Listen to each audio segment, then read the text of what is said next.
So hello, everybody, and welcome to the first workshop of 2023 about content marketing strategy. I have a lot of fun things planned for us this year, and it's going to start with this. One of the reasons that I actually decided to start this way was because as I was looking through everything, I realized one of the best places to start has to do with understanding SEO and how we're going to reach more people and more customers online.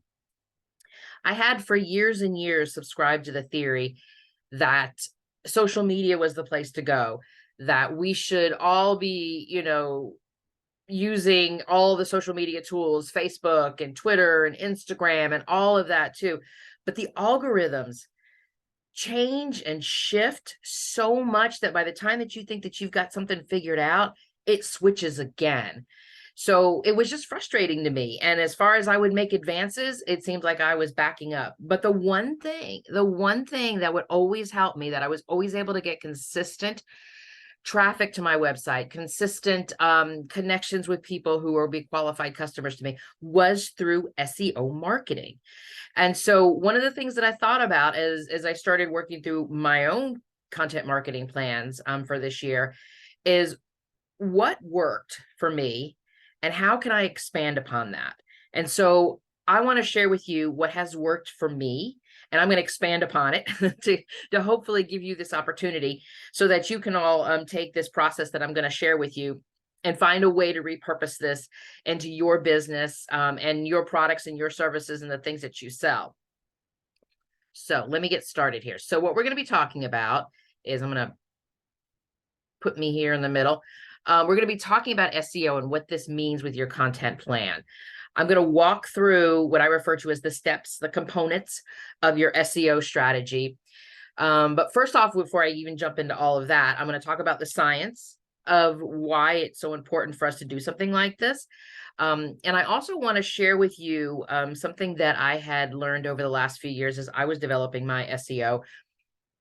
What SEO really, let me start that sentence over again.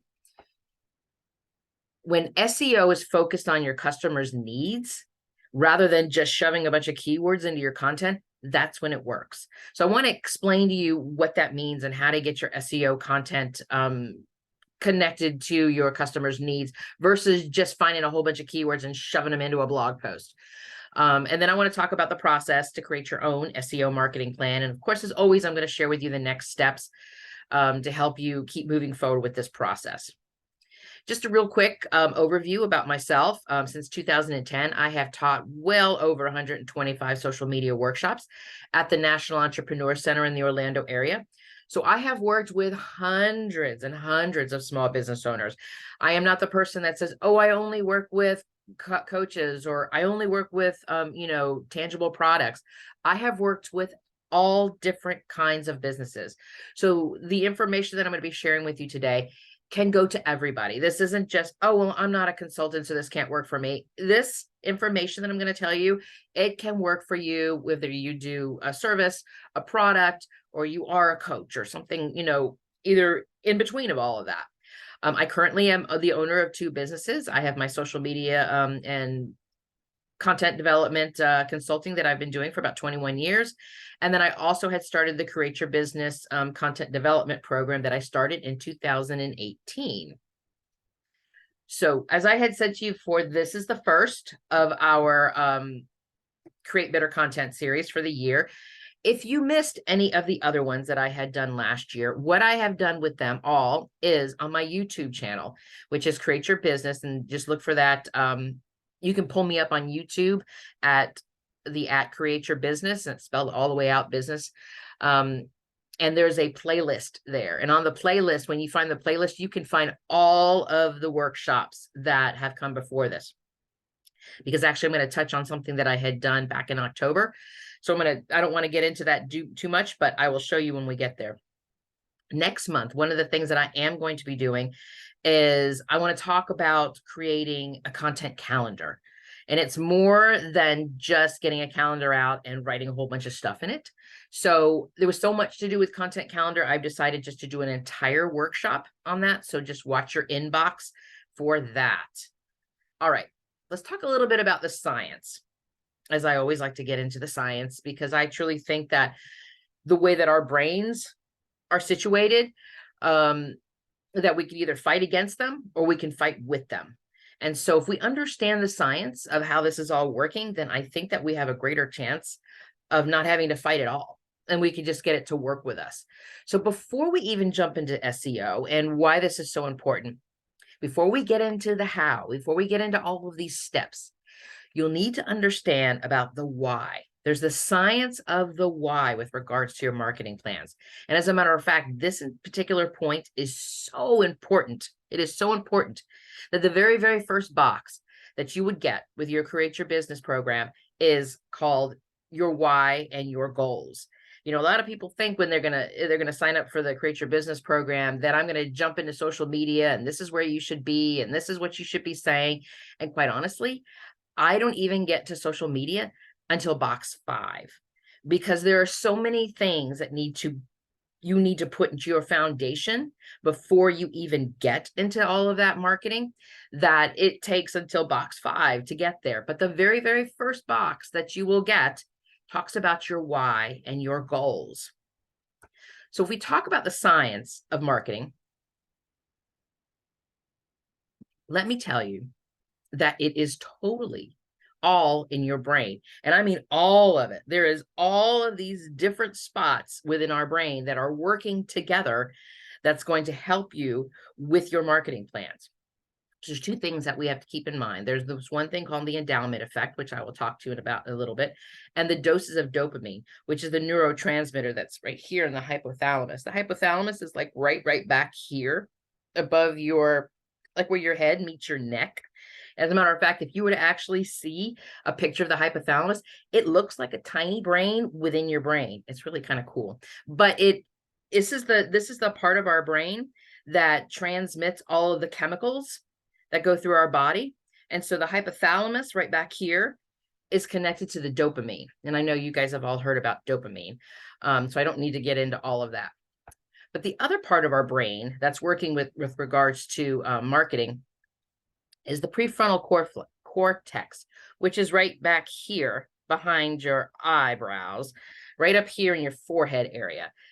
This part of your brain is connected to things like planning, decision-making, problem solving. And this is the part of your brain that actually connects these neural pathways that go throughout your brain. So this is the brain that's going to help you make a decision about when you're going to do this or you're going to do that. This is the part of your brain that is actually helping you with the planning. So this part back here, and then the hypothalamus back here. So that's what I said. Your entire brain is actually involved in everything with your marketing and everything with goal setting and everything having to do with your business. So I think it's really important for us to understand these types of things to help us move through this whole process. Okay. So the next, let me get to the next slide.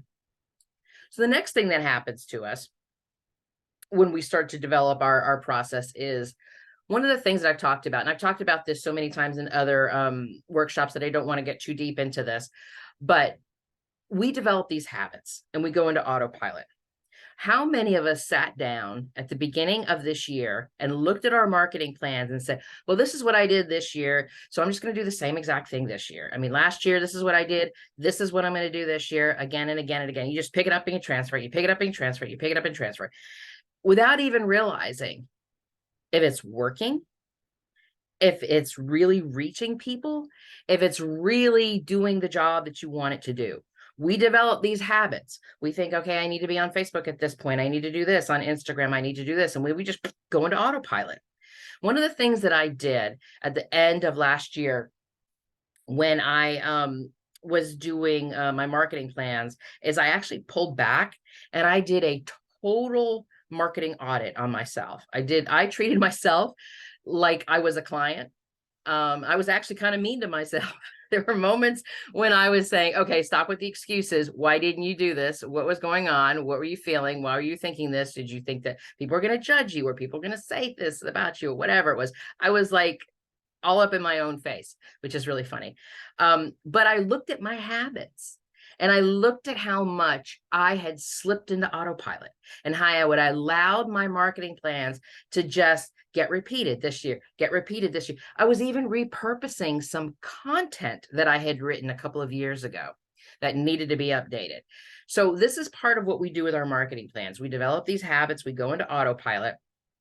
So when I talk about being creative, and I talk about all of this problem solving stuff that I do all the time, when you guys have, you're on my email list and you hear me say, just do something creative, the creativity, the act of creativity itself, the act of doing something different, rather than just sitting here at our laptop, with our mouse in our hand and our keyboards, the action right there disrupts the patterns and the prefrontal cortex, and it allows new thoughts and habits to develop. So when I talk about doing something creative, please know I am not asking you to be a painter. I'm not asking you to write the next great novel. Being creative could be anything from taking your dog for a walk, baking a cake, painting the bathroom downstairs, or something like that. Just something that's going to take you outside of sitting in front of your computer and opening up that right side of your brain to allow these new thoughts and to develop these new habits. So all of this stuff involved in your marketing now leads us to what I refer to as the endowment effect. And this is why it's so important to have planning and to have goals too, with regards to your SEO marketing. Because what happens when we take ownership of the plan, the why, when we know our why about why we're doing this, we start to see it as ours. We take possession of it, and it becomes ingrained with us. And it becomes a part of who we are and who our business is. And we become more invested in these ideas and goals when we own them. So that's a really important factor that you want to take in mind. So that's why it's important that I could have just jumped into a whole bunch of lists of how we do this and how we do this and how we do this, but I'm starting here with the why. It's important to understand what your why is. So if we know what our why is, then we start to think about the dopamine, and that's where that hypothalamus thing back here is talking about. The dopamine gets released into our brain, which then goes through our body, because our brains are actually stimulated by us reaching our goals. Your brain wants you to reach your goals because it loves having the dopamine there. It loves having that chemical reward you for all of your achievements. So when you're working through your marketing plan, if you give yourself the opportunity to cross off something or check it, or to write it on a calendar that says, I have done this, it creates a natural boost of dopamine into your system, and it makes you excited, like, yes, I did this, and it makes you want to do more. So when we start with our why and we take ownership of our plans, that is what helps us with the motivation. That is what helps us to keep moving forward, because we want to accomplish these things. We want to keep, seeing the success, because it feels good. It feels good to our body. It feels good in our brain. It feels good everywhere. And so, who doesn't want to feel good? We should all be wanting to feel good. And it's, this is so true. If your goal and your plan is just a to-do list, you're doing this wrong. So I want you to think about how you can describe your why. Why do you want to achieve this marketing plan? Why is this so important for you to learn about this SEO? And if you've never done anything like this before, let me get you started here. You could, if you want to screenshot this is a great time to screenshot this right here, because I've got another slide that you're going to want to screenshot as well. To get you started, my goal with this marketing plan is to blank, is to do whatever it is that you're doing, because I want to do, think, feel blank. And I want to do this before blank. There's a deadline here. Do you notice that last line? It's a deadline. It's not just saying, oh, I want to do this marketing plan because I want to increase my revenue by 20% this month. I want to do this by this month. I want to do this by first quarter. I want to do this by X date, the end of this month. You need to have these dates. You need to understand what you're going to be doing. You want to know your why. And success would be this. This is my why. This is that ownership, the endowment effect that I want you to think about. I want you to start out thinking more about not just the how we're going to get there, because I'm going to get to the how. Oh my gosh, I have so many slides to get to the how, but I want you to start with your why. And this is another one that I wanted you to also take a screenshot of. Dog hair. Sorry about that. So what happens when you have a golden retriever? I think I just got dog hair on my mouth. So when things go wrong and your plan needs tweaking and you need to track what's working, this is a piece that we all make sure that we got that added to our why. It's okay if this happens.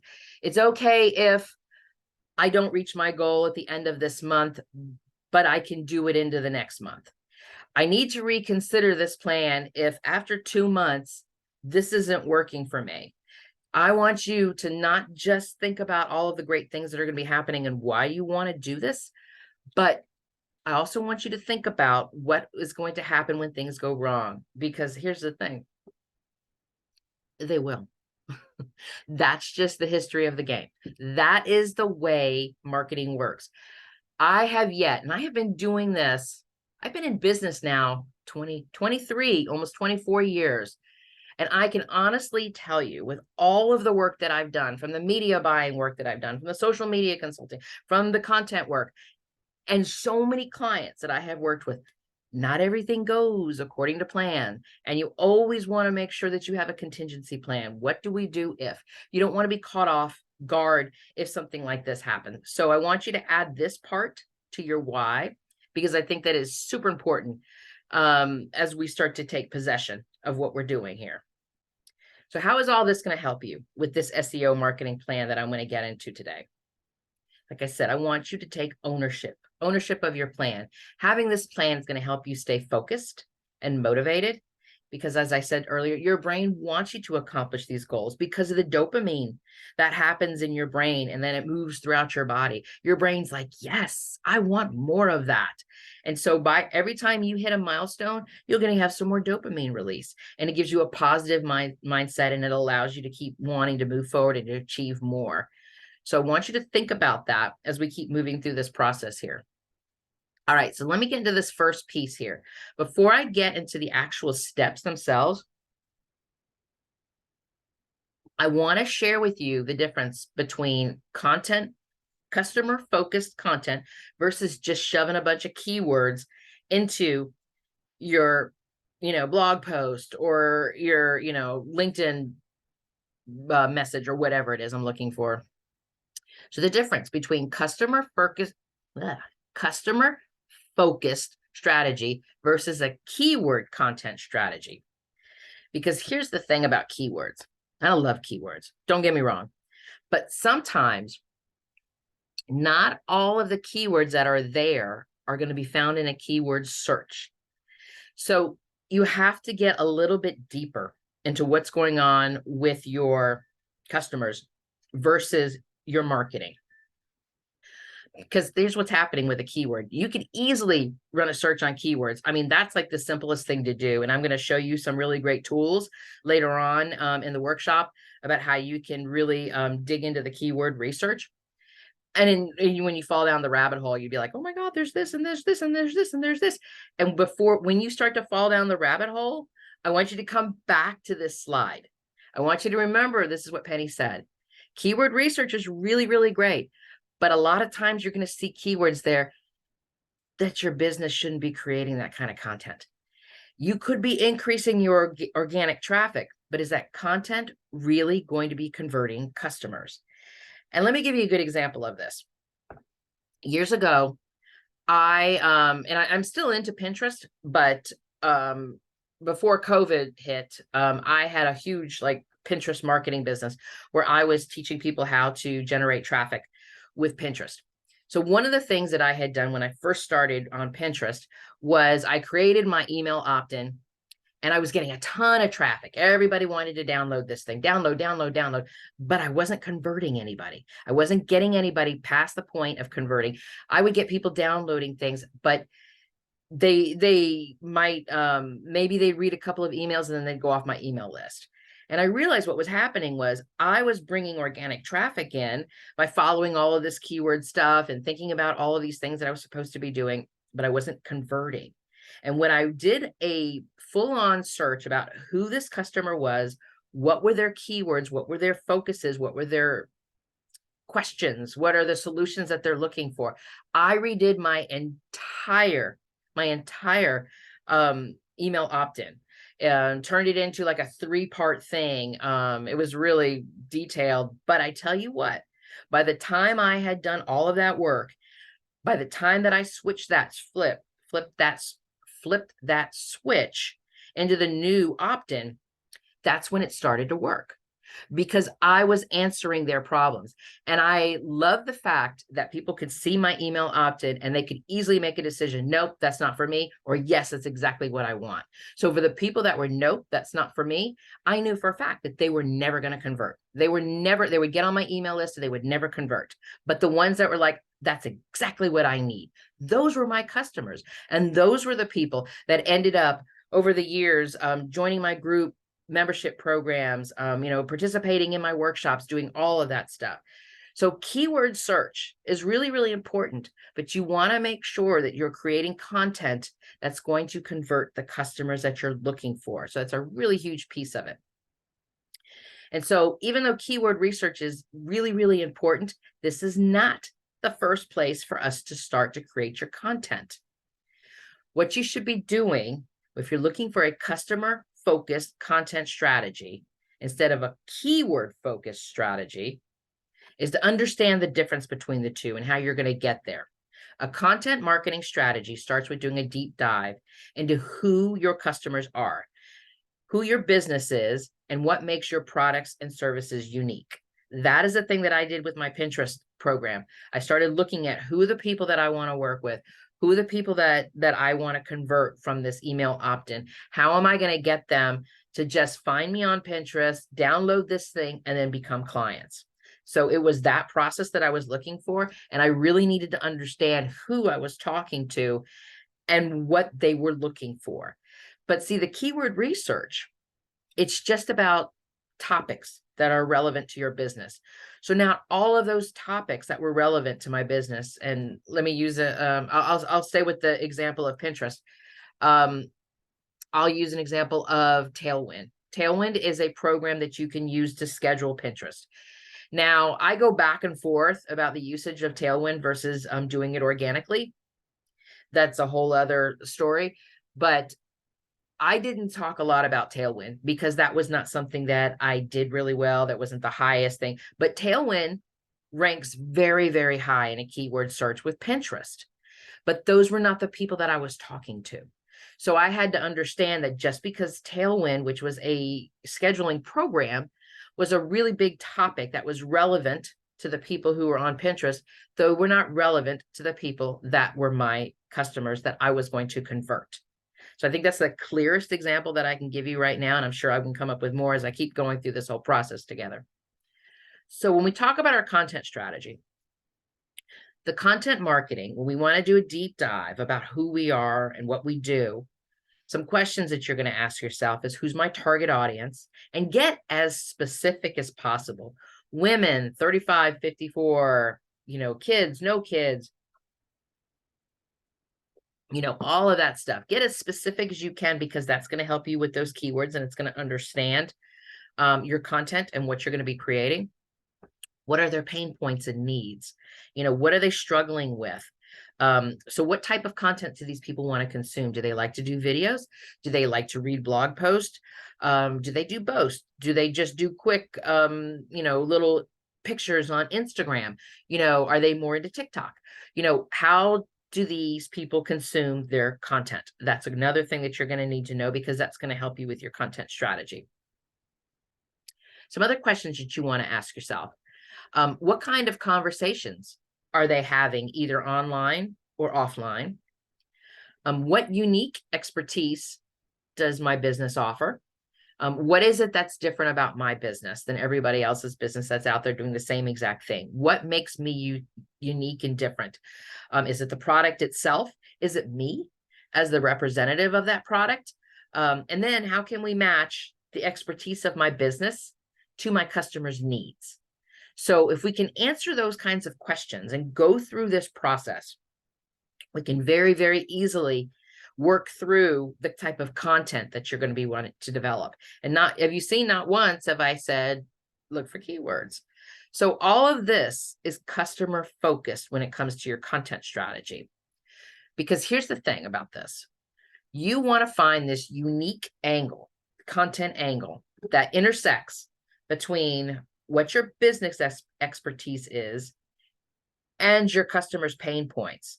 And how do you get in the middle of that? How do you connect these two things? How do I connect this?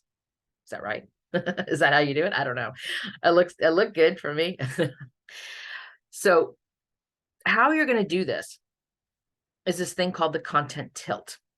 The Content Marketing Institute actually came up with this term, so it's not mine. It's referred to as a content tilt. And what it is it takes a larger topic and tilts it in your own way. It makes your business different from the competitors. It's your unique perspective on this content niche. I'll give you an example because I love examples. I'm going to say a content tilt for me is there's a ton of information out there about SEO content, about how to create a SEO content, about the components of your SEO, keywords, blah, blah, blah, all this stuff like that. But what makes it unique for me is because I like to bring in the science of everything. And I like to think about how our brain is functioning, because I truly think that once we understand and there's an awareness to how we think and how we feel, it has a huge difference to how we conduct business. So if we can understand that, and we have an awareness of what our bodies are doing and what's going on in our head and how we can change our habits and how we can disrupt the patterns and all of those things that I always talk about, it really does affect the type of content that you create. And so that's where I come at it from a different perspective. I like to bring that science part of it in as well as the marketing. So together, scientific marketing, I don't know, is that a word? I don't know. I'll have to look that up. So you want to make sure that you're tilting your content, and your content is, what I call your truly unique story. And then what happens is if you are not able to do that and you're not able to put your own spin in it, what makes you different, what makes your business different, what makes your ideas different, you just end up getting lost in all of the noise that's online. So I want you to think about and all of this goes back to that why. So if we start with our why and understanding what our why is, it's going to help us create better content, because our content is going to be more customer focused rather than just a bunch of keywords. So you might be thinking, so you're telling me that I can only write content that fits into this content tilt? Isn't that limiting to the amount of content topics that I can use? Yeah. Yeah, it kind of is. Because what's going to happen is if those keywords are not customer focused, you're going to end up with what happened to me.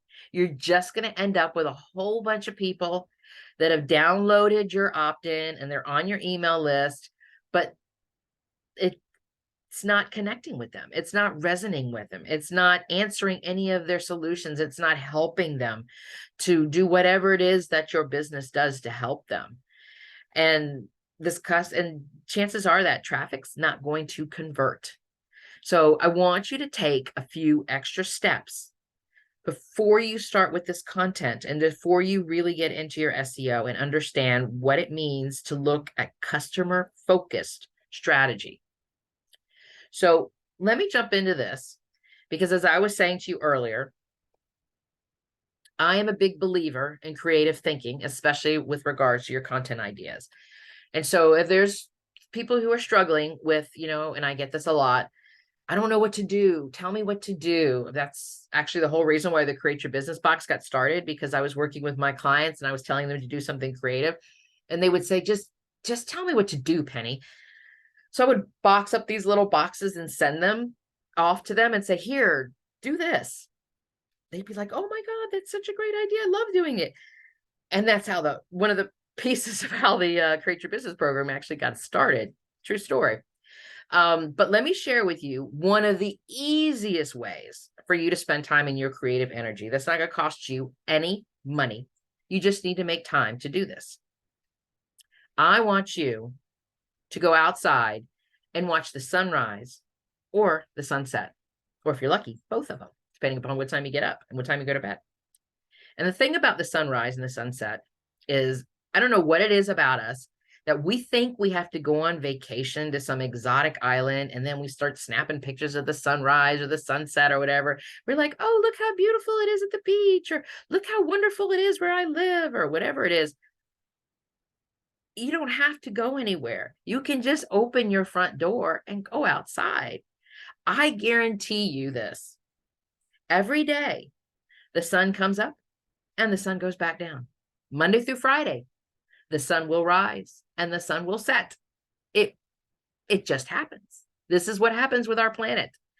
So you don't need to travel. You don't have an excuse about money, about time, or well, maybe time if you don't get up in time, but you don't have any excuses. And here's the thing about going outside to do this, even just for 10 minutes, 15 minutes, or whatever, it really does help relieve stress. And that fresh air for your body helps you feel more centered.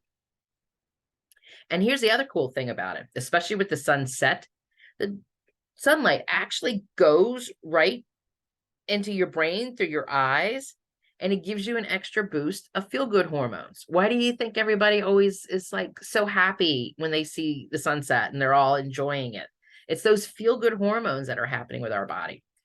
So what I would suggest to you to do is, when you make your plan, whether you're going to watch the sunset or the sunrise, I want you to come to it with a question or something you're struggling with.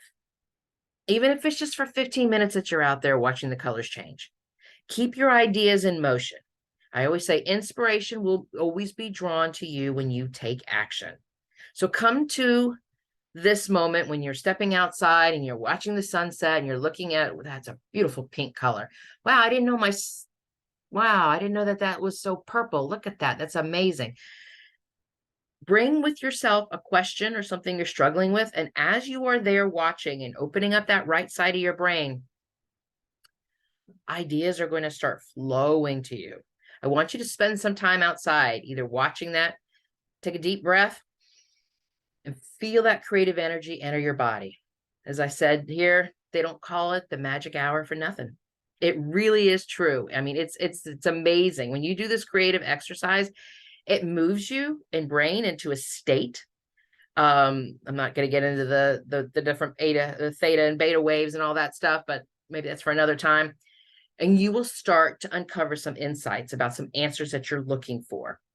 So definitely try this out. Be open to the flow of the ideas. I always keep a notebook and pen nearby. So when I get an idea, because when I've come with an idea, or I've got to come with a question or something I'm struggling with, and I can write down my ideas that come up during my creative exercise.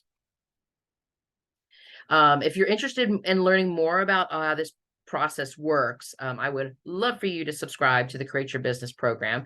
For everybody on the workshop today, you get a code where you can get $20 off any plan, any of the subscription plans, 3-month, 6-month, or 12-month. These are only for the boxes that are going to be delivered to your home. I do have a digital version. Just use the word create, all in lowercase. So it's the DIY program. This includes the interactive workbook that comes into your email every single month, and the creative tools that show up at your doorstep. So $20 off any of the subscription plans for the Create Your Business boxes. Okay, let's keep going. Let me get into the how, which is probably why you're all here today, to develop your SEO content. Let's start with all of the steps that you're going to go through here. The first place, set your goals. We talked about your why, understanding your why, but your goal for your SEO plan. I want you to start at the end. Are you trying to accomplish something? I need to have 10 leads. I need to close 5 new customers. I want to build my email list by 10%. I need to generate 25% increase in website traffic. Start at the end. What is it that you are trying to accomplish? Because if we don't know what we want to get to, how can we make a plan to get us there? So you always want to start at the end. How can we, what is it that we want to accomplish? So our goals are going to help you determine what type of content you will create, and what your call to action, your CTAs, your call to action should be for them to take action. So if you don't know what you're trying to accomplish, how can we get you there? So I want you to start with the end, think about what you're trying to accomplish, and then that's going to help us develop the type of content you're going to create and what the call to action is going to be. Let me move this here out of the way.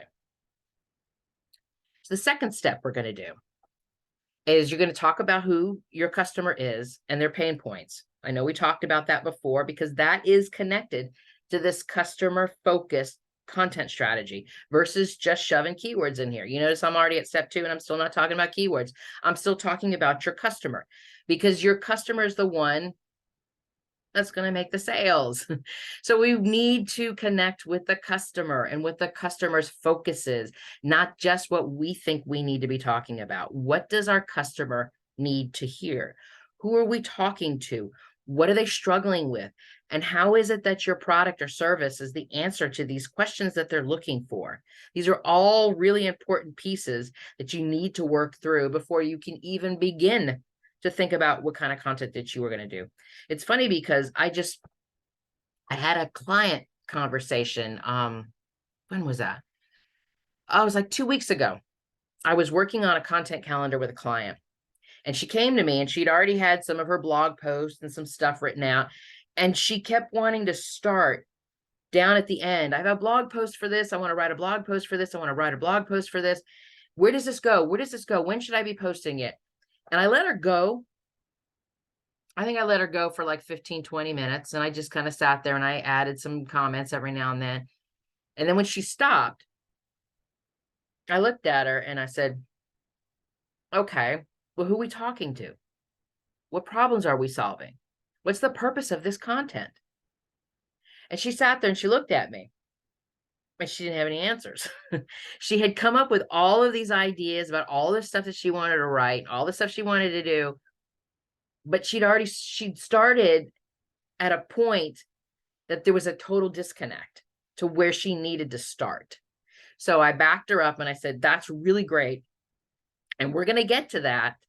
But I want to go all the way up to the top.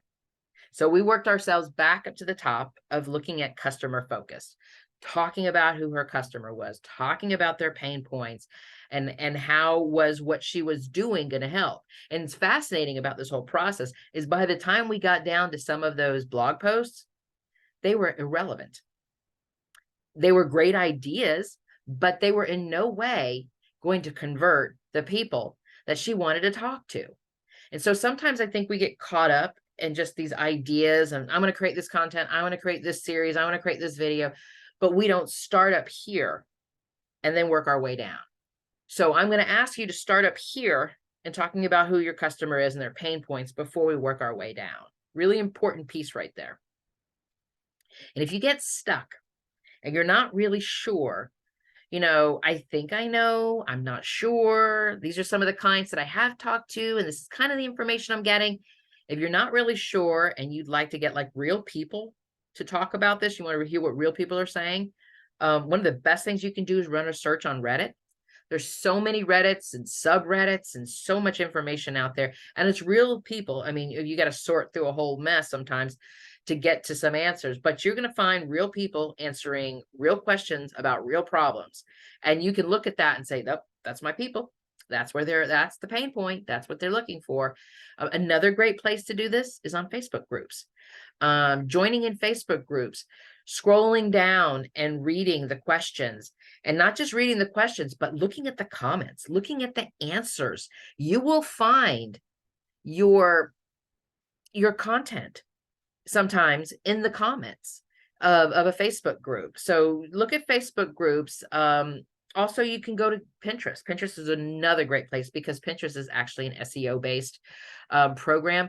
So Pinterest is another good place which you can run searches on that. You can see what blog posts and what things come up, how people are talking about things and how people are sharing things. And you can take a look at those and say, oh, okay, that's a good way to put that spin. I could put my own content tilt, my own spin on this. So if you're not sure and you're a little stuck, just do a little research, and that will always steer you in the right direction. Okay, step 3. From this point, we develop our content topics. Our topics. I believe in the process, and when we get to the content calendar next month, I am going to show you a good breakdown about how you can go from general to specific with regards to your content. But we want to start with developing the list of content topics. Again, we start up here. We always start up top and then work our way back down. We don't want to start at the bottom and then work our way back up, because that's when the disconnect happens. Start up, move down, start up, move down. Okay, so we're going to talk about our content topics. And our content topics are going to be very general and very broad, and then they get specific, and then subtopics, and then we get down to the very specifics. So we start out with the general topics based on what we refer to as our content tilt. Where are your customers in the sales funnel? The customers, and what I mean by that is, if again, I'm not sure if you guys need me to do something about the content in your sales funnel. That could be another workshop that I do. Let me know if that's something that interests you. I will definitely do that, because I am a big fan of the sales funnel and how it works. But we want to think about where our customers are in the sales funnel. Are they familiar with our products? Are they need education? Are they so familiar with our products that they're already in the funnel and they just need to know more and to build more trust to get them to buy? Where are your customers in the sales funnel? That has a lot to do with the type of content that you're going to be writing. And how do you define the path from when they're just showing an interest, downloading your email opt-in, to actually converting into a customer? There's a path that we all take. It's called the customer journey path.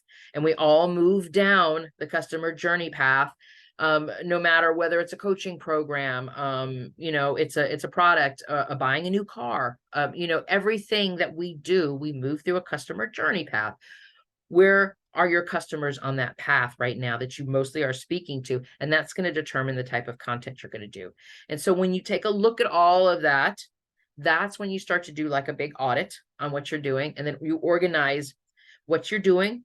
You can also look at your existing content you have that you could repurpose, looking at this from above and moving back down.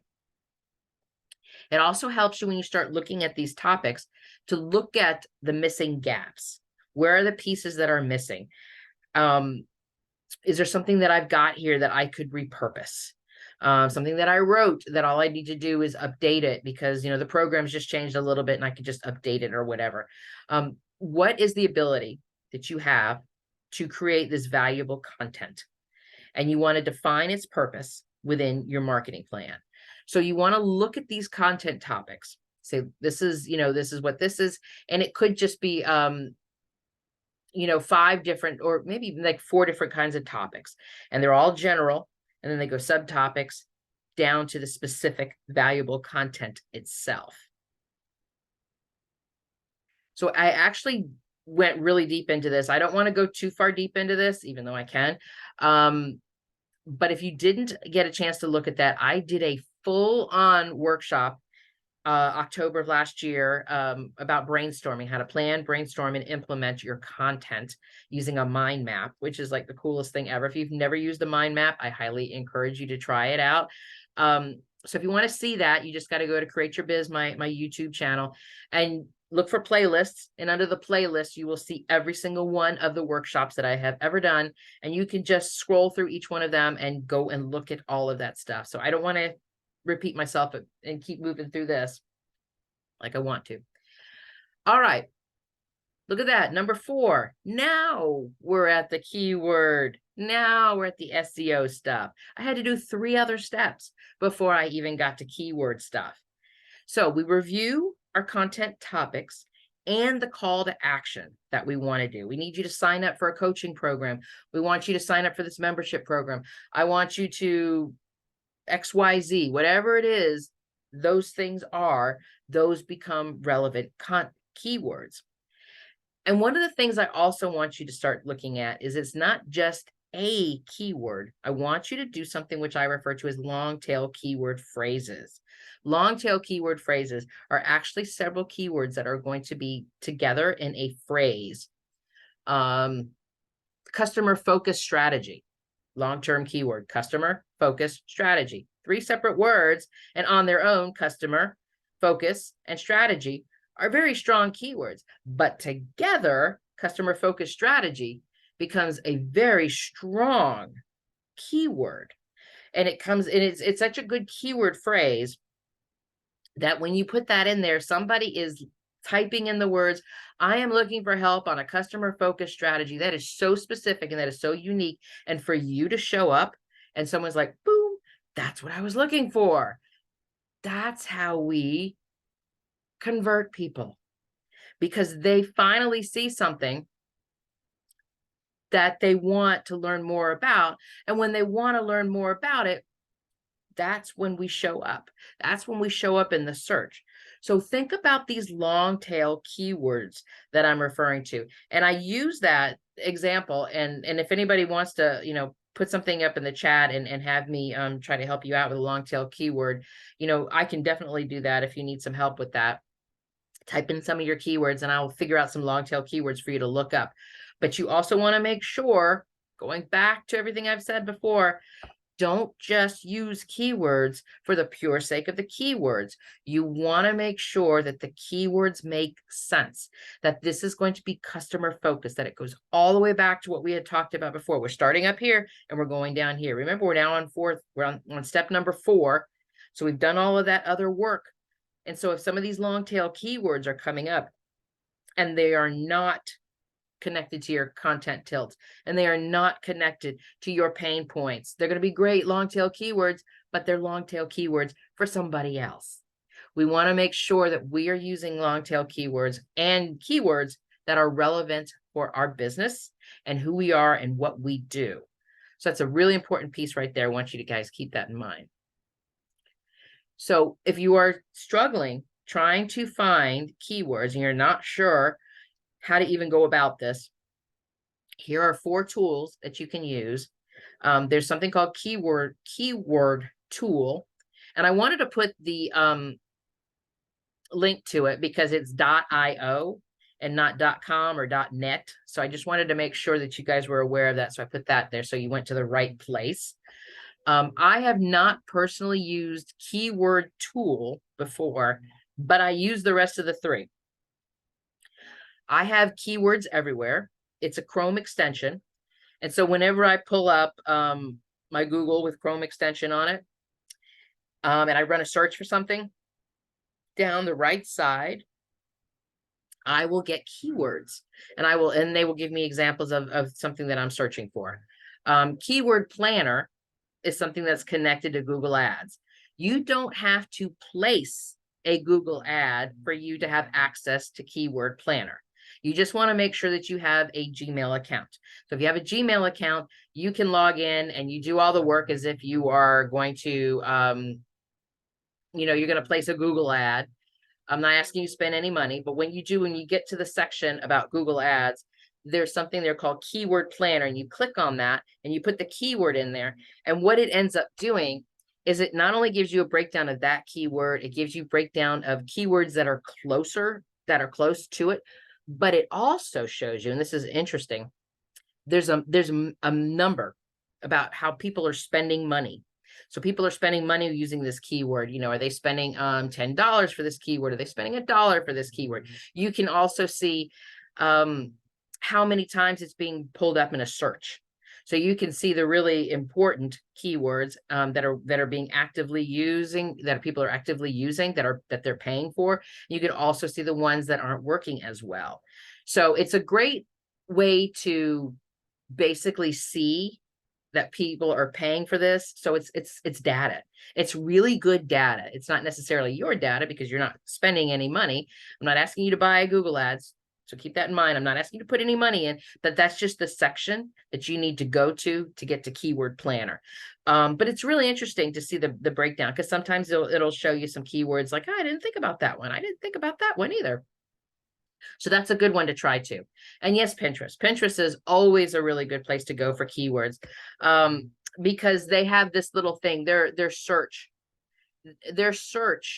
is keywords. It's keyword generated. So when you start typing in something on Pinterest, it will tell you that this is the keyword. This is what people are actively searching for. So it's a really, really good way to also generate, because here's the thing you want to keep in mind. There are 4 platforms out there that are SEO generated. Number 1 is Google, because it's a search. So you want to be trying to do something like blog posts and using, your keywords in that, because that's a good way to get found. YouTube is owned by Google. And that's a search engine as well, because it obviously has the search function in it because of Google, but so many people are actively looking for videos to do searches. The third thing is Pinterest. Pinterest is another SEO based program that's going to generate traffic to your website, and that is also a search engine. And the fourth thing is TikTok. I'm personally not on TikTok, but my son is, and so I know enough about TikTok to make me dangerous. But I am aware that TikTok is also search engine based. So all 4 of these platforms are very, very SEO friendly. And so if you are not on any of these, writing a blog post, doing videos on YouTube, on Pinterest, or on TikTok, you want to consider being a part of one of those, at least. If you cannot be on all 4 of them, try at least one of them, and just see which way you're going to, because that's where that SEO search is going to find your website, is going to find everything about what it is that you're working on, and how that they can continue to connect with you. So those are some tools that you want to look at for SEO. So the 5th step that we get to is then we take all of this information, our content tilt, our topics, our keywords, our long tail keywords, and then we use all of this to create our content calendar. And then our content calendar is set up based on milestones, goals, program, product release dates. Most people in their content will put in things like where they're going to post, what type of post, when they're going to post it, the type of content, keywords, hashtags, all of that stuff on there. However you want to do it. I mean, I've always said there's no right way, there's no wrong way. There's just your way. How you do your content calendar is entirely up to you. I am not telling you one way or another is better. Next month, I am going to get into content calendar with the workshop that we're going to do. And I'm going to talk about the different ways you can set up your content calendar, using something like Trello, using an Excel spreadsheet, using a printable, or you can use a real calendar, whatever it is that you want to use. I'm going to walk you through that whole process of how it works, why it's so important to have something like this just to keep you organized. But the content calendar consists of everything, including our keywords and our hashtags and all of that kind of stuff. So our 6th step is now we create our content. Remember, I was telling you the story about that client who had come to me, and she was all the way down at the bottom, and she had all these ideas for blog posts that she wanted to write and then a video that she wanted to create, but I had to back her up to go up to the very, very top again to talk about your customer-focused strategy. Now we can get to the part. We're already at step 6. Now we're step 6. And this is the part where we actually take all of that information, all of that stuff that we were doing before. I'm sorry, I hope you don't hear that. The lawn guys are outside my window right now. Sorry about that. I hope he leaves soon. Okay. Fort Worth. Sorry, 761. I don't know if you guys hear. Can you hear that? I don't know if you hear him. I'm sorry. So Yes. number 6, create your content. So then we're going to think about going through. FT. It's either. Sorry. Oh, Kate, you're on. You're unmuting. Oh, okay, there you go. All right. So now that we've got our content plan in place, now that we know our why, we understand what we're doing about all of our contents, we're understanding about all of our topics, we understand everything that we're working through as best we can. Now we create our content and we look at our content based upon this customer buying journey. What are the steps that we need to do to get them into the funnel? What are the words that we will use? We can, let me start that sentence over again. This guy is distracting me outside. So we did all that research. Remember when I asked you to do some research either on Reddit or Facebook groups or wherever it is that you can find your customers having conversations? What are the words? What are the phrases? What are the things that they're talking about? What are their commenting, their conversations, all of that stuff? What are the words that we can use that from their online searches that can give you ideas about what content to create? That's when we can think, oh, that's a great idea for a blog post. Oh, I really should, do a video about that. Or, whatever it is that you've got, that you've got going on that you're working on. So now, and we also take what we've written out or we've typed out or however we're doing our content calendar. And that's the piece that we're going to follow. We're going to go through this from step by step by step by step. And so now we're at our content. And we want to think about this from the SEO perspective, the search engine's perspective. So if people are hunting for information and when they're researching and ready to buy, they're using words like how to, best way to, and why. And I'm bringing these 3 phrases up because when you add these into the title of your video, the title of your blog post, the title of your stuff, that's part of what they are searching for with their long tail keywords. How to develop an SEO content marketing plan. Best way to convert more clients. Why should I buy X, Y, and Z? So think about how you can also incorporate these into your long tail keywords to help people find your content, because these are the ways they're typing it in. And for those of you who are not familiar so much with what's happening with Google, is Google is set up, and this goes for any search engine, but I'm just saying Google right now just to make life easy on my own mouth. But search engines are set up like this. When somebody types in a question, the algorithm is set up to search all around looking for those keywords and how it's going to answer it. Now, I know for a fact that Google's algorithm is set up so much to the point that it can tell when you are just shoving keywords in there and you're not making sense. And how it can tell is it looks about the number of words. I want to say one of the most popular blog post lengths is generally about 1,800 words to 2,200 words. That's a long blog post, right? So Google's looking for something like that. Google's looking for length because that's what it's saying. So if I'm saying how to do an SEO content and I just do 3 paragraphs and I shove as many keywords as I can, Google's going to pass right by that because Google's going to say, you're just doing keyword stuffing.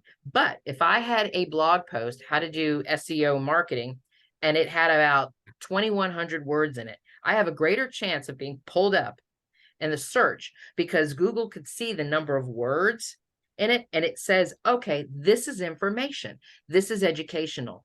And so search engines are like the, what's the guy?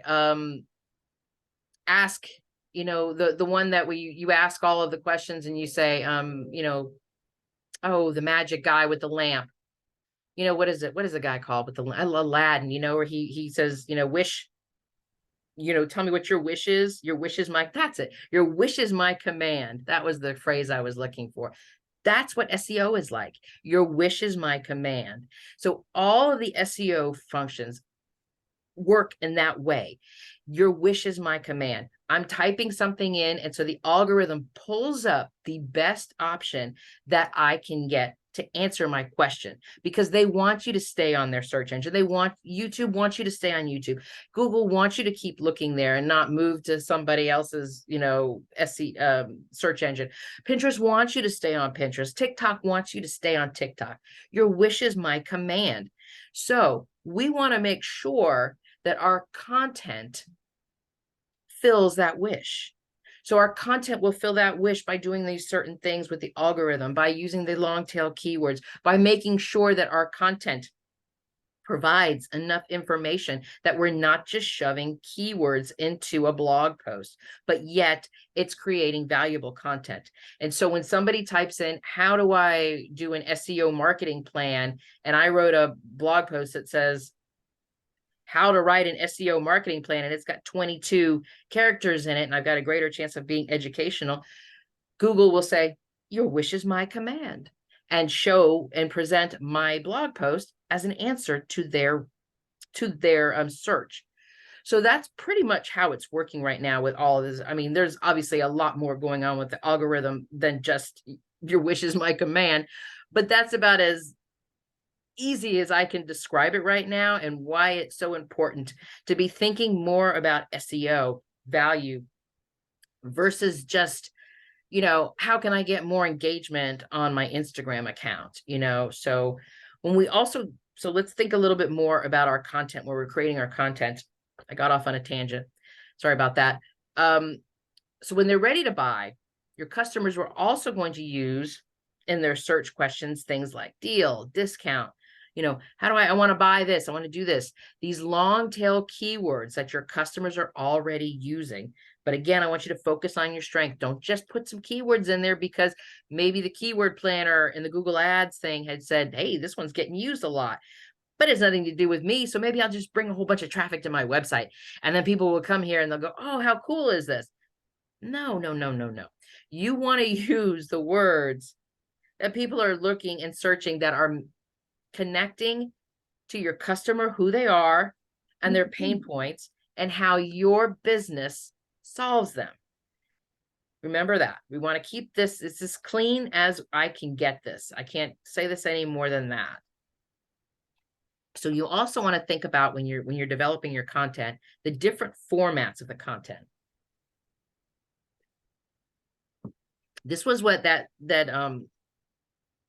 when you were doing the research on your customers, that you were asking them, where are they spending their time?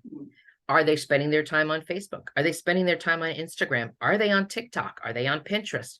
Are they reading blog posts? Are they watching, you know, videos? Where are they already spending their time? This is the data that you need. And if you don't know this information, you need to ask, you know, send out an email and say, you know, I'm just curious, where do you guys, you know, and have them fill out like a, what is it? Survey Monkey or something like that, where you can have them just answer really quick questions, just to give you some clues. If you don't have this information about where your people are hanging out, you can also run a search on each one of the individual social media platforms. And each one of these individual platforms, because they've been around for so long, they have demographic information. They will be able to tell you men, women, age, you know, what usage is it? Who's the greater usage of it? Like, we know the greater usage of TikTok are the younger generation, and Facebook is an older generation. So we know this information. So if you're not familiar with the kind of audiences, who's going to where, you can always run some research on that. That's everywhere. This is not, you know, something that I can hold close to my chest and nobody else knows it.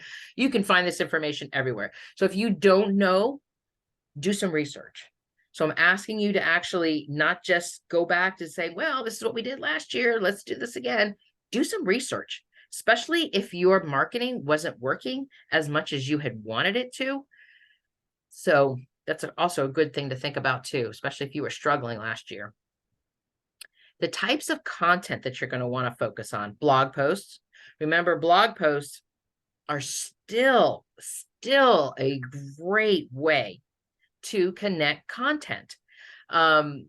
Not only is it giving you that SEO value on Google and all the other search engines, the ability to repurpose a blog post is amazing. You can repurpose a blog post. You can turn it into information. You can turn it into an email newsletter. You can take bits and pieces of it and, take a little bit of it and put it into an Instagram post. You can turn it into a video. I have taken blog posts and turned them into workshops. So blog posts are still, I think, one of the best pieces of content that we should all be doing. And I'm working on something right now for blog posts, blogging, but I'll get to that later one of these days. Videos are still, I want to get to a whole thing about videos in a minute. Podcasts, live streaming is another thing that you could be doing. Writing ebooks, especially for your email opt-in, your download. That's a great place for you to do an ebook. And then there's like interactive content that you could use, quizzes, polls, things like that at your that you've got for your that people could download on your website. Great pieces of content. These are all different types of content that are going to generate some SEO value. I do want to talk a bit about video. I did promise you I was going to talk about video. Video in the last few years is now giving us the data that it is the best ROI, return on investment, on your social platforms. And when I mean ROI, it doesn't necessarily mean investment, meaning money. It's an investment on your time. It's an investment on you actually spending time thinking about all of this information. Videos are, I want to say it's the number one type of content that people consume, especially what they refer to as short form video. And I mean, short form video are Instagram stories, Facebook stories, TikTok. Even YouTube is getting into these things called shorts, which are at least, goodness, maybe a minute and a half at the most. Short form videos is one of the prime way that people of all ages, all demographics, are consuming content. So if you are not creating video, I want you to, if there's one thing that you're going to do when you walk away from this workshop today, is for you to go back and think to yourself, I wonder what kind of video I could be creating for my business. And it could be anything from, doing quick little things on Instagram, stories, to, like I said, little shorts on YouTube or starting to go on TikTok or whatever it is. And I want you to think about this in the sense of creating the video, education, information, entertainment, how you're going to get found in a search engine.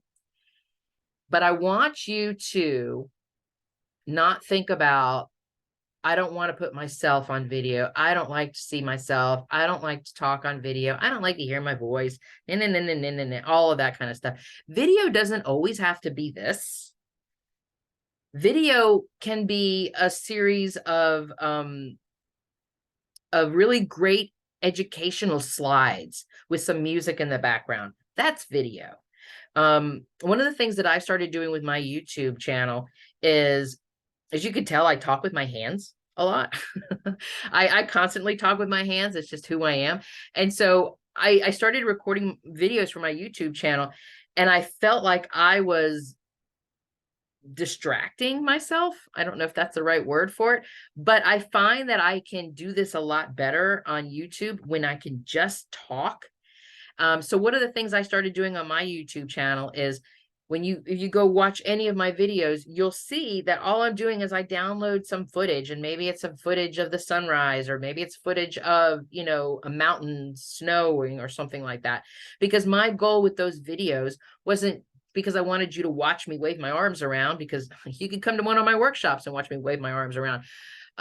I wanted you to hear my words. I wanted you to hear what I was saying. I wanted you to hear the story I was telling and why this information was so important for you. And so I really just wanted you, my goal was just to kind of had something there as a placeholder so you could hear my words. But it's a video. And so it just works out for me that way. And that's what I ended up doing. And I love it. I love doing it. I'm excited about doing it. And so video doesn't necessarily mean you sitting here with a camera in front of you and having to talk. There's all kinds of things that you could be doing with regards to video. So I highly recommend that if you are not adding video, if you have not added video into your marketing mix, to think about how you can find a way to start doing this. And of course, with your videos, you're going to add your keyword into the title, the tags, and the hashtags that you're going to be using. Okay. And the last thing that you're going to do, our number 7 step, excuse me, is you're going to optimize the heck out of your content. And you're going to optimize it with all of those keywords, all of those keyword phrases, all of that stuff that you have done on your research. And one of the things that you're going to do is where you're going to add the hashtags. I want to get real specific about this, especially with regards to what I had said to you before, especially with blog posts. This right here, Yoast, this program is one that I have used for years, and I actually use the free version. There's a paid version, but I always use the free version. I haven't used the paid. I don't even think I've ever used the paid version. I've always used the free version. And what this does is whenever I post up something, a blog post, it has like a little area within the dashboard of my blog post. And it gives me something called a meta description. And the meta description is anywhere between 50 to 160 character description of the content. And what that is normally when Google pulls up your blog post, it'll just pull up the first paragraph.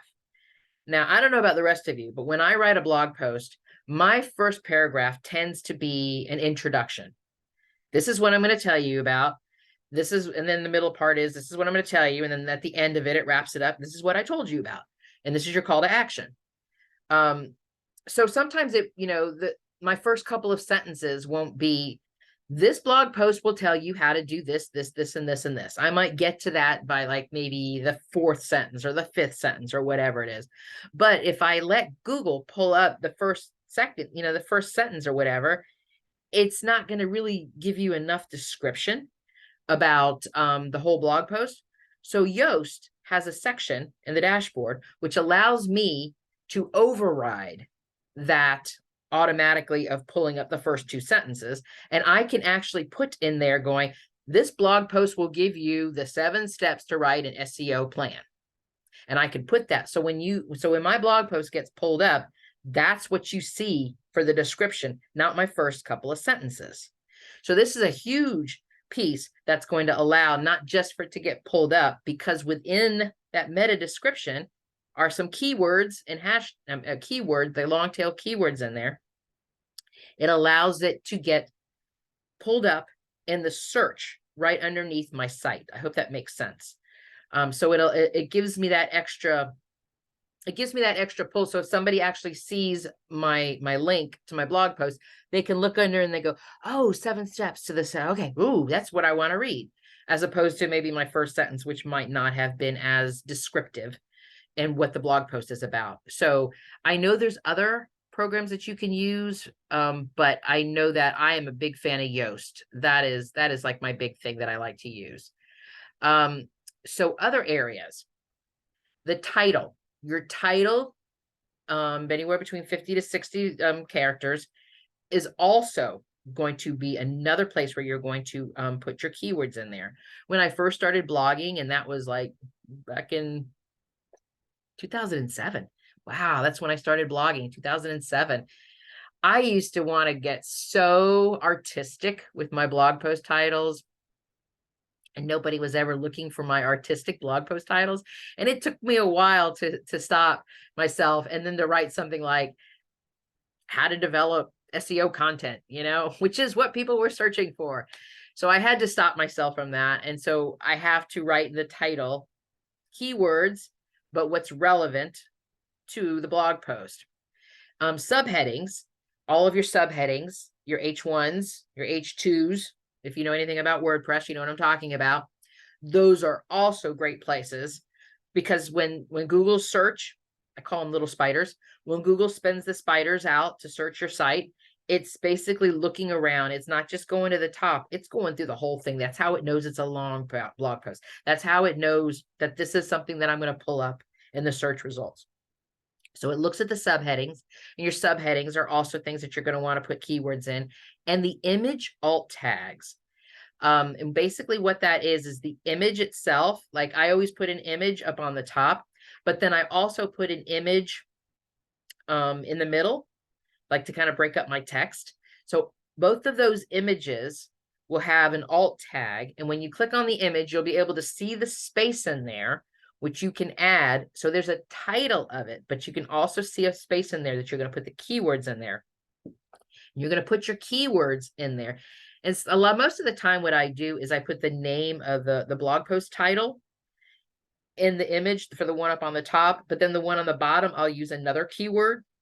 So that helps too, because a lot of times people there are times when people can find your blog post and find all of your stuff because the images get pulled up, and then they can click on the image and then it'll go back to the blog post.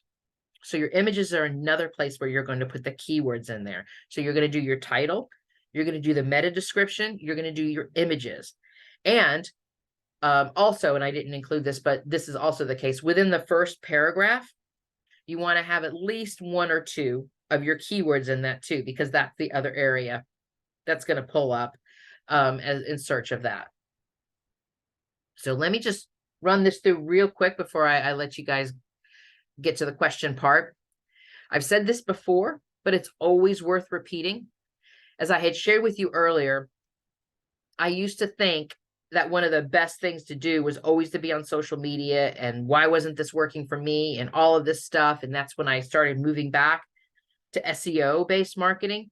But I know that a lot of you are on social media and a lot of you are using it. So I want to touch on this. I've said this before, but it always deserves to be repeated again. Social media works when you work it, because when you spend time there, that's when it works. So if you want to engage more on your Facebook page or engaging more on LinkedIn, and whether you're doing all of that stuff, if you're not in there using that site, if you're not there, nobody's going to see your posts. Nobody's going to see the next great big thing that you're selling. You want to make sure that you are not just doing a hit and leaving. You want to make sure that you're actually scheduling time to be on there. So it works when you work it. When can you schedule time to actually spend time? When can you spend, and the same thing with YouTube, the same thing with LinkedIn and the blog posts and Pinterest and TikTok and all of those things that are SEO based. I talked about this before, but it's the same thing too. You can't just, create something and then just expect it to happen, and then people are going to just automatically find you. The algorithm knows.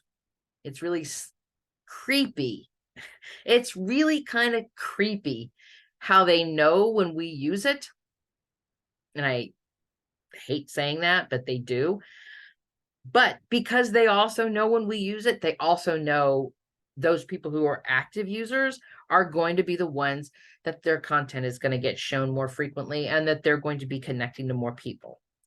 So I want you to think about how you can start creating some content that's sharing from what I refer to as a meaningful place where you're helping others. What can you share that comes from a place of sharing, value, and connection, and not just trying to make your next sale? And as I always like to say, there's no right way or wrong way to do this. There's just your way. So as I wrap this up, and I do have time for questions, if anybody has any questions for me, I want to remind you again, you can get $20 off any of the subscription plans. These are just for the delivered boxes. using create only. And questions. Does anybody have any questions for me as we wrap up the last bit? I know I gave you a lot of information, like I always do, but that's who I am. That's what I do. Sometimes I think it just takes a lot. You guys got to take all this in. But if you have any questions, let me know in the chat. I'm not seeing anything come up here for me, but that's okay. Oh, wait, something's come up. Claudette. Hello, Claudette. I saw you come through. I like the idea of not showing you necessarily in short form video. Yes. Yeah. Claudette, I think that you and I need to speak again. I think there's a lot of things that you could be doing for your work that we could be doing for you. Yeah, I just want people to know when I talk about video, struggle with that. Scenery is a good idea. Oh my God. Yeah, I think so too. You know, Claudette, one of the things that I think you could be doing is just like me, use your voice. You have a wonderful voice. And if you feel uncomfortable being on camera, you could just record your voice and put the scenery behind it and say what you need to say. Just like I had done, you know, I just don't know why. I just feel more comfortable. Emotional images of people come to mind. Oh my goodness. Yes, completely. Oh yes, completely. Claudette, you should be. I mean, especially with the work that you're doing right now, I think there's a lot of things that you could be doing. So I don't want you guys to get yourself so wrapped up in the idea of video, meaning this is me and a camera has to sit there and stare at me and you have to look at everything and you have to make sure that my hair is perfect and my makeup's all on and I don't talk with my hands. Well, I talk with my hands, but you know what I mean? Being on video doesn't necessarily mean this. There are so many ways that you could create video content without it just being this. You know what? I'm thinking to myself now, maybe I'll do a workshop on just video. That might be one of the things that I do. How to do video without it just having to just be your face. That might be something interesting. I'll be curious to see if anybody's interested in that. But I think that the thing is about the video is why it's so important is for the SEO value and for the fact that this is how people consume content. And if you are not participating in this opportunity where people already are consuming content, you are missing out on the opportunity to connect with people and to resonate and to let them hear your story and to let them know more about who you are and what you do. There's just so much. And this is one of the reasons why I started doing the YouTube channel. I realized there's just so much I can tell in a LinkedIn post. There's just so much I can share with you in an Instagram post. But when I get the opportunity to take the words that I would have said in an Instagram post and expand upon them, and I get to talk to you about why this is important and what I mean by that and explain to you about all my science and my brain stuff that I always talk about, it tells a more complete story. And you get to understand who I am and how I can help you with your business rather than you reading 3 paragraphs on Instagram and I have this really pretty picture and you're like, oh, that's nice. Click like, and you just move on and you don't really get to interact with me. I think that I look at video as active content versus passive content. I think of passive content like an Instagram post is passive content. An Instagram story is active content. So the more that we can participate in active content where people can actively either see us, hear us, interact with us, maybe, you know, not like this on a workshop where you guys are here live with me, but you get to interact with my voice on an on my YouTube channel where you get to hear my voice and you get to hear me tell my stories. And there was a couple of videos, and I'm being honest, where I actually got emotional and I started to could feel myself crying. And I almost deleted it. I almost edited that out. And then I went, no, you know what? I'm going to leave that there because that's me. And that affected me. And I wanted to share this with you guys.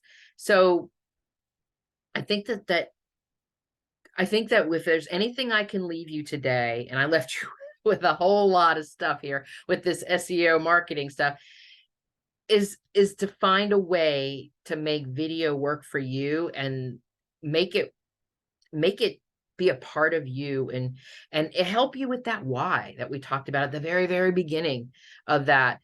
That's a great place for you to start with. Telling people your why is to share it on video. I think, whoop, I see somebody else's message. Oh, okay. So was there any other questions? I don't want to go on and on about video that much, though that may end up being a workshop now that I realize I can talk so much about video. Because I'm wrapping up. We're coming to the end of the workshop today. So for those of you who are with me here live, thank you. Thank you so very, very much. I appreciate that. I know that a few of you came in late. You could always, and so for those of you watching the replay, the YouTube channel, at Create Your Biz, I needed to put that on there. So I'm going to go ahead and hit the stop button and thank you again. And watch your inbox for next month's. We are going to be doing content calendar. I'm going to dig into content calendar, how to create it, how to be effective with it, what you need in it, what you don't need in it, and anything else that I can do to help you create better content. Thanks so much, everybody. And I appreciate you guys all being here with me today. And I look forward to speaking with you soon. Thanks so much.